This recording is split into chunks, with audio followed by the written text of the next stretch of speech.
Listen carefully, because what I'm about to say might destroy everything you believe about prayer forever. You've been lied to, not by people, but by the way you've been taught to ask the universe for what you want. You were told, pray harder, beg more, believe stronger. But what if I told you, the more you pray like that, the more you push everything away? What if the reason nothing is happening in your life is because you've been asking? And what if, right now, there's a hidden law operating in your life, silently, perfectly, and completely ignoring your words? This is the law of fatal indifference, and once you understand it, you won't just change your mindset, you'll change your reality. So before we go deeper, pause for a second, hit subscribe, like this video, share it with someone who feels stuck, and in the comments type this: I am ready to stop asking. Because by the end of this video, you won't pray the same way again. You've been there, alone, quiet, maybe at night, maybe when everything felt like it was falling apart. You closed your eyes, you whispered, then you begged, then you cried, you asked for help, you asked for a sign, you asked for something, anything to change. And for a moment, it felt like someone was listening, but then nothing happened. No miracle. No sudden shift, no unexpected breakthrough, just silence, heavy, cold, confusing silence. And that silence, it doesn't just sit around you, it starts to creep inside you. You begin to question things. Am I doing it wrong? Am I not worthy? Is something wrong with me? Why does it work for others but not for me? And slowly, without realizing it, your belief starts turning into doubt. Not loud doubt, quiet doubt. The dangerous kind. The kind that sits in the background of your mind and whispers, maybe this isn't real. Maybe no one is listening. Maybe I'm just talking to nothing.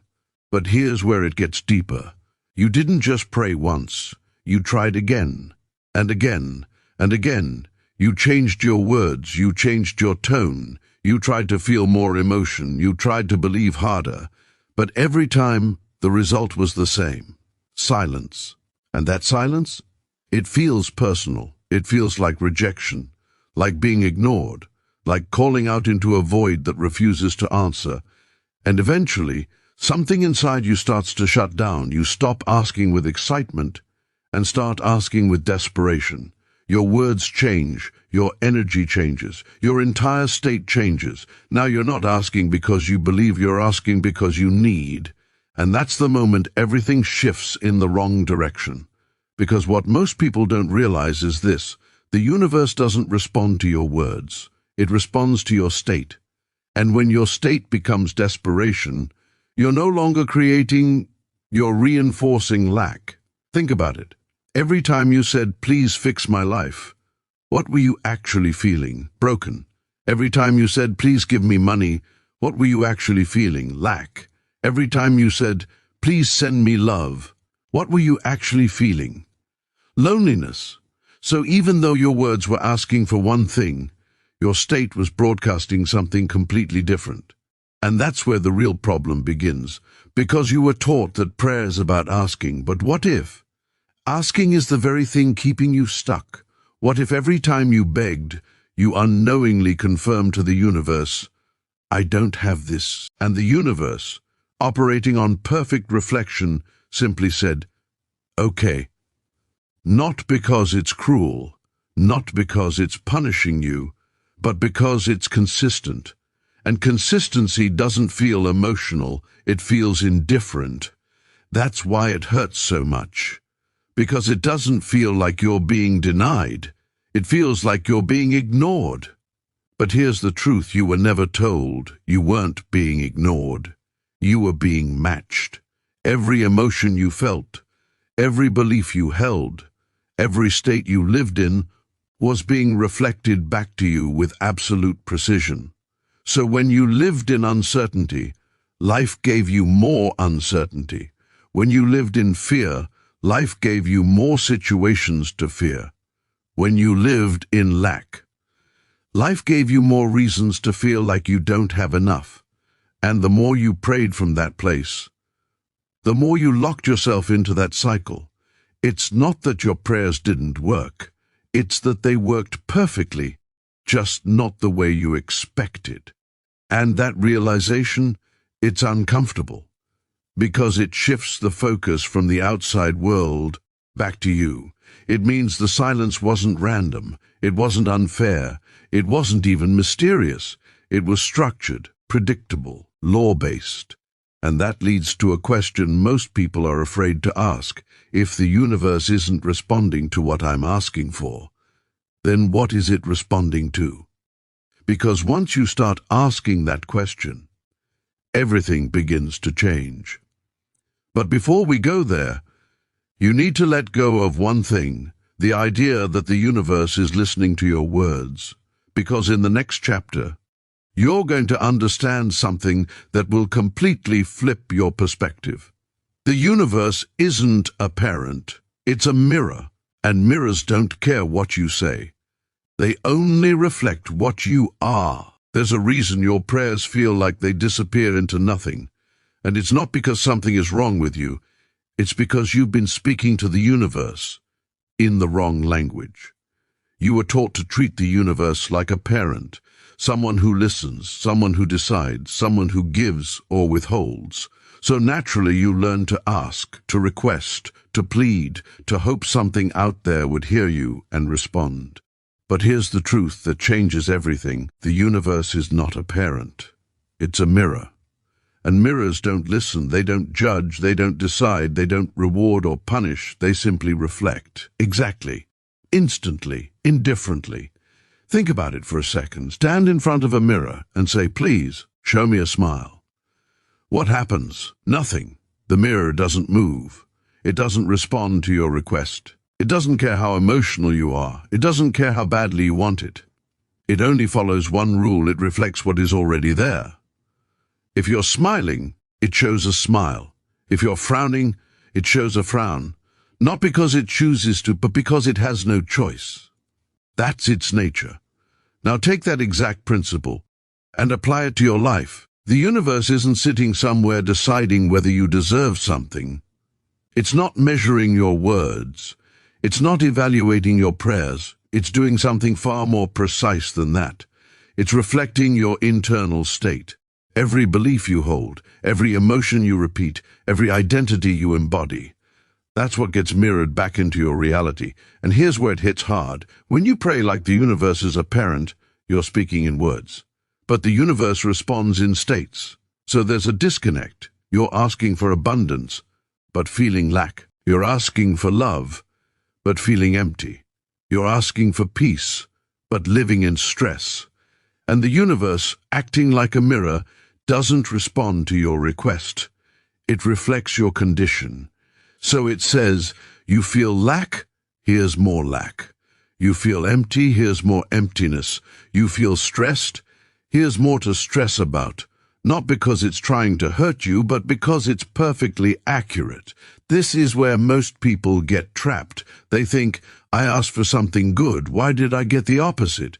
But you didn't get the opposite. You got the reflection. And reflections don't lie. They don't interpret. They don't soften the truth. They don't adjust based on what you want. They show what is. That's why this law feels so harsh, because it removes emotion from the equation. There's no sympathy, no exceptions, no maybe this time it'll be different. Just pure reflection. And once you see it, you can't unsee it. Look at your life right now. Not what you want it to be, but what it actually is. Your current reality is a mirror of your dominant state. Not your occasional thoughts, not your hopeful moments, your dominant state. The feeling you return to again and again, the identity you quietly carry, the emotional baseline you live in. That's what the universe is reflecting. And suddenly, things start making sense. Why certain patterns keep repeating. Why the same types of problems show up in different forms. Why no matter how much you ask, things don't shift. Because you've been trying to change the reflection without changing what's being reflected. It's like trying to wipe a mirror instead of adjusting your face. And that never works. Now here's the part most people resist. If the universe is a mirror, then there's no one to blame. Not your past, not your circumstances, not other people, because a mirror doesn't create anything. It only reflects what you bring to it. That realization can feel uncomfortable, even frustrating, because it means responsibility shifts back to you. But at the same time, it gives you something you didn't have before: control, real control, not over the outside world directly, but over the source of what gets reflected. Because if the mirror always reflects what you are, then changing what you are changes everything you see. And this is where the misunderstanding of prayer becomes clear. Prayer, as you've been taught, is external. It's reaching out, it's asking something outside of you to change something for you. But if the universe is a mirror, there is no outside authority making decisions. There's only reflection, which means the real shift was never about asking. It was about becoming. Not give me confidence, but I am confident. Not bring me success, but I am successful. Not as empty words, but as a state you step into. Because the moment you become something internally, the mirror has no choice but to reflect it externally. That's how precise this is. And that's why your old way wasn't working. Because you were standing in front of the mirror, asking it to change, without changing yourself. Now pause for a second and really feel this. If everything in your life is a reflection, then nothing is random, nothing is accidental, nothing is ignoring you. Everything is responding perfectly. And that's both the most confronting and the most empowering truth you'll ever hear. Because now the question isn't, why isn't the universe listening to me? The question becomes, what am I showing it? What am I being every day, without even noticing? Because that's what's being reflected, not your hopes, not your wishes, not your words, you. And once you truly understand that, you stop asking the mirror for a different image, and you start becoming someone new in front of it. And that's the moment things begin to shift, not slowly, but inevitably, because a mirror cannot resist change. It must reflect it, which leads to the next realization. If the universe is this precise, if it reflects without emotion, then what exactly is this law that governs it? Why does it feel so cold, so silent, so indifferent? In the next chapter, you're going to understand the mechanism behind all of this, the law of fatal indifference. And once you see how it operates, you'll realize something powerful. The universe was never ignoring you. It was following the rules perfectly. Now you're ready to see the mechanism. Not the idea, not the philosophy, the law. Because once you understand this, everything that once felt confusing starts to feel precise. The silence, the repetition, the patterns, they stop feeling random and start feeling inevitable. This is the law of fatal indifference. And the first thing you need to understand is this. Fatal does not mean dangerous. It means unavoidable, certain, unbreakable. It means this law does not bend for you. It does not pause for you. It does not make exceptions for you. It operates the same way every time, for everyone. And indifference does not mean cruel. It means neutral, emotionless, uninvolved. The universe is not against you, but it is not for you either. It doesn't cheer when you succeed. It doesn't grieve when you struggle. It simply reflects, without feeling, without hesitation, without bias. That's why it feels so harsh, because you've been expecting emotion from something that operates like physics. Think about gravity. If you step off a building and say, "Please don't let me fall," what happens? Nothing changes. Not because gravity hates you, but because gravity doesn't care. It doesn't respond to your fear. It doesn't respond to your desire. It doesn't respond to your words. It responds to one thing, law, and it executes that law perfectly. Every single time, the universe works the same way, but instead of pulling objects downward, it reflects states outward. And this is where the law of fatal indifference becomes real. Because it means this: the universe will give you more of what you are, even if what you are is hurting you. Read that again.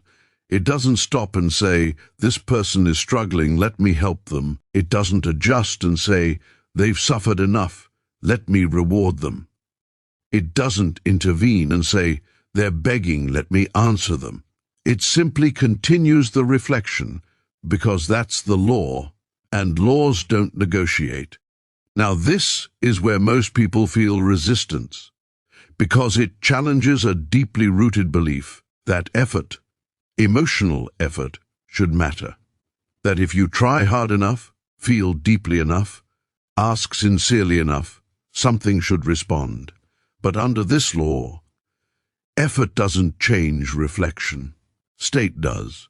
You can beg for hours, but if your state is lack, the reflection remains lack. You can pray with tears, but if your identity is someone who doesn't have, the mirror continues to show not having. This is why people feel stuck, because they're increasing effort. Instead of changing state, they're turning up the volume of asking, instead of shifting the signal being sent. And the universe, being indifferent, doesn't interpret the volume. It only matches the signal. Now here's the deeper layer. This law is always on. You don't activate it, you don't deactivate it, you don't choose when it works. It is constantly reflecting you, whether you're aware of it or not. That means even when you're not praying, even when you're not thinking about manifestation, even when you're just living your normal life, you are being mirrored. Your casual thoughts, your default emotions, your quiet assumptions, all of it is being reflected back in real time. That's why change feels difficult for most people, because they try to act positive for a few minutes, but spend the rest of the day in the same old state. And the universe doesn't prioritize intensity, it prioritizes consistency. Whatever you are most consistently, that's what becomes your reality. Not what you occasionally feel, not what you briefly believe, but what you return to again and again. And under the law of fatal indifference, that consistency is inevitable in its results. This is why two people can do the same thing and get completely different outcomes. One person says, I am going to succeed, but underneath that, they feel doubt. Another person says the same words, but genuinely feels certainty. The universe doesn't hear the words, it reads the state. So the outcomes diverge. One reflects doubt, the other reflects certainty. Same action, different identity, different reflection, and that's the precision of this law. Now here's something even more important. The universe does not understand time the way you do. It doesn't say, you've been struggling for years, let's change it now. It doesn't accumulate your past efforts and reward you later. It responds to who you are now, this moment. Your current state is the only signal it reads. So if you've been in lack for years and suddenly shift into abundance internally, the reflection begins to change, not because of your past, but because of your present.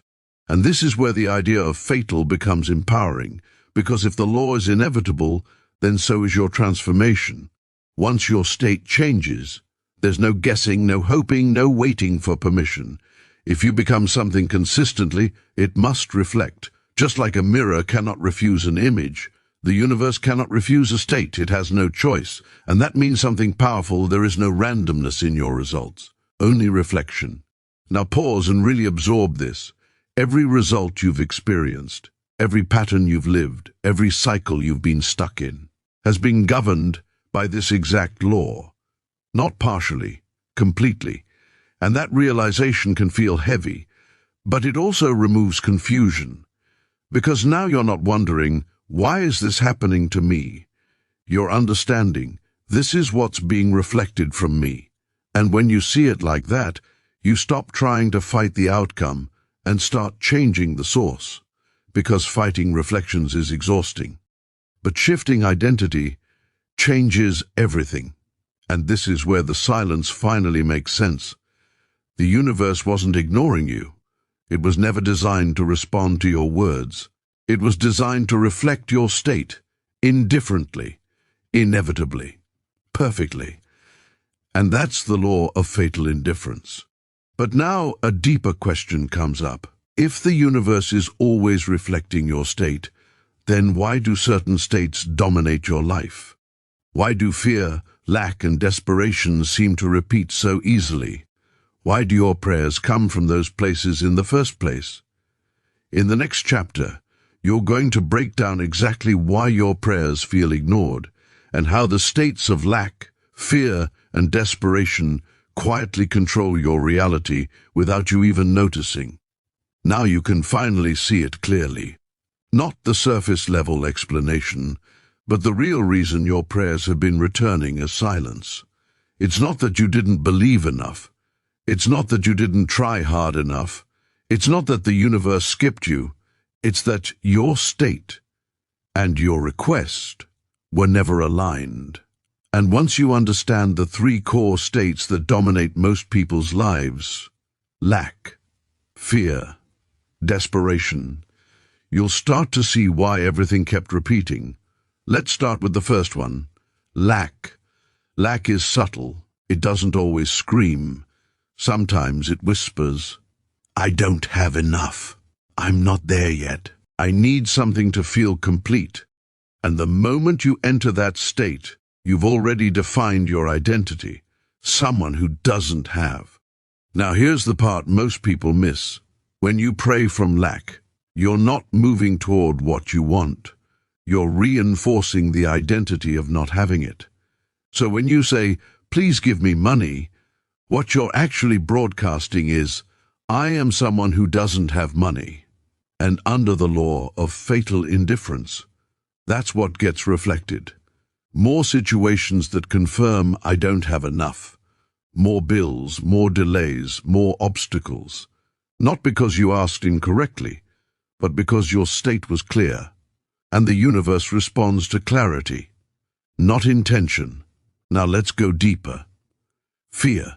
Fear is stronger than lack, because fear carries urgency, it carries emotion, it carries intensity, and intensity feels powerful, which is why so many people believe, if I feel it deeply enough, it will work.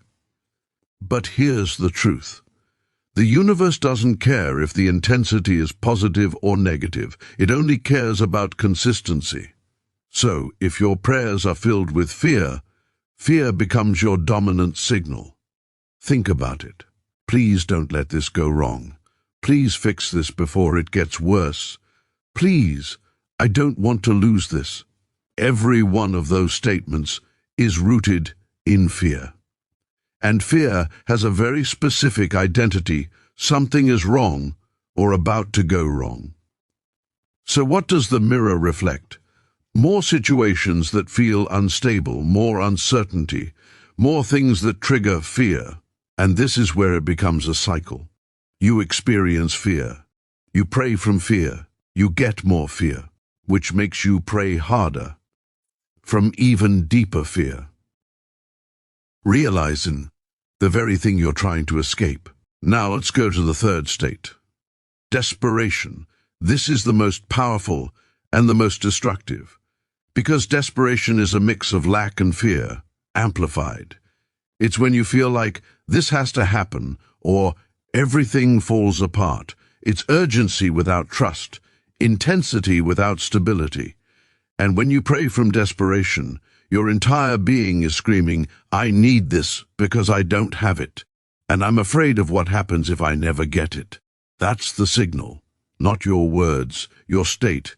And the universe, being a perfect mirror, reflects it with precision. So what comes back? More waiting, more uncertainty, more emotional pressure, because desperation creates a reality where you're always on the edge, but never at peace.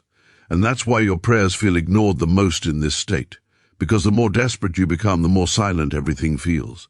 But now you understand why. It's not silence, it's reflection. You're being matched. Exactly. Now here's the uncomfortable truth. Most people don't just visit these states, they live in them. Lack becomes their baseline, fear becomes their habit, desperation becomes their trigger, and then they try to fix everything by praying from within those same states, which only reinforces them. It's like trying to escape quicksand by struggling harder. Every movement pulls you deeper, not because effort is wrong, but because the direction is. And this is why traditional manifestation advice fails so many people. because it tells you what to say, but not who to be. It focuses on techniques instead of identity. And under the law of fatal indifference, identity is everything, because identity determines state. State determines signal. Signal determines reflection. That's the chain. And if you don't change the identity, nothing else truly shifts. Now let's go even deeper. Why do these states feel so natural? Why is it so easy to fall into lack, fear, and desperation? Because they're familiar. They've been repeated, reinforced, experienced over and over again. And the mind loves familiarity, even when it's uncomfortable, because familiar feels real. So when you try to step into a new state, confidence, abundance, trust, it feels fake, unstable, almost like you're lying to yourself. And most people stop right there. They say, "This doesn't feel real," and they return to what feels true, even if it hurts. And that's how the cycle continues. But here's the shift you're starting to see. Reality doesn't come from what feels real. It comes from what is repeated. The state you hold consistently becomes your identity, and your identity becomes your reflection. So if you keep returning to lack, lack becomes real. If you keep returning to fear, fear becomes real. If you keep returning to desperation, desperation becomes your environment. Not because it's chosen for you, but because it's being mirrored back to you. Now pause for a moment. Look at your patterns, not your intentions, not your goals, your patterns. What do you feel most of the time? What is your default reaction when something goes wrong? Where does your mind go when you're alone? Because that is what's being reflected. And this is where awareness becomes power, because the moment you see the pattern, you're no longer unconsciously repeating it. You're observing it. And observation creates distance. Distance creates choice. And choice is where everything changes, because now you're not trapped in the state. You can shift it, but not by asking, not by begging, not by hoping, by becoming. And that leads to the most important shift of all, the one that breaks the entire cycle, the one that stops the reflection of lack, fear, and desperation at its source. In the next chapter, you're going to step into that shift fully, the moment you stop praying and start being. And once you do, the mirror has no choice but to change.